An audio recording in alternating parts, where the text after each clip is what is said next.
Everyone, তোমরা thumbnail থেকে বুঝতে পেরেছো কি হতে চলেছে। আজকে চলে এসেছি ফাইনাল একটা স্যামসুংয়ের এসি কপার করতে, মানে ইনসুলেশন টেপ করতে। দেখতেই পাচ্ছ কত সুন্দরভাবে কপার পাইপটা বেরিয়ে গেছে। আর কপার পাইপ বেরিয়ে থাকলে পরে অনেকটা রোদে হিট হয়ে যায়, ঠান্ডা কোয়ালিটির অনেকটা কমে যায়। আর পাইপটা দেখছো কিভাবে নিয়ে গেছে, সেটাকে সমান করে ভালো করে করবো। তাই এখন গ্যাসটাকে লক করে নিলাম খুব সুন্দরভাবে। গ্যাসটাকে লক না করলে, আর অনেকেই মিস্ত্রি আছে গ্যাস লক না করেই র্যাপিং করে, সেটা করাটা ভুল। সেটা অনেকেই লিক হয়ে যায়, অনেক দিন পুরনো থাকলে পরে লিক হয়ে যায়। তাকে বলবো যে গ্যাসটাকে টানিয়ে লক করে নিয়ে তারপরে র্যাপিং করো, খুব সুন্দর লাগবে। তা চলো ফোমটাকে খুব সুন্দর, এই যে এই কালো র্যাপিংটাকে লাগাবো। এই কালো র্যাপিংটা খুবই ভালো।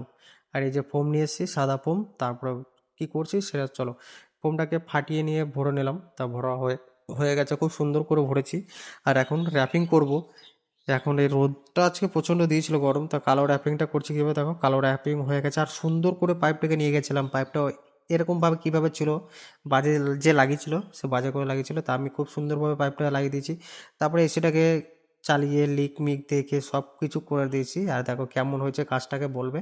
আর পাইপটা কেমনভাবে নিয়ে গেছি, যতটা পেরেছি ভালোভাবে নিয়ে চলে গেছি। এরকম কাজ দেখতে চাইলে আমার পেজটাকে, আমার ইউটিউব চ্যানেলটাকে ফলো করে রাখবে। তারপর চলে এসেছি ভিতরে, ঠান্ডা কোয়ালিটি খুব ভালো। আর এরকম ভিডিও দেখার জন্য আমাকে পাশে থেকেও ভালো থেকেও সুস্থ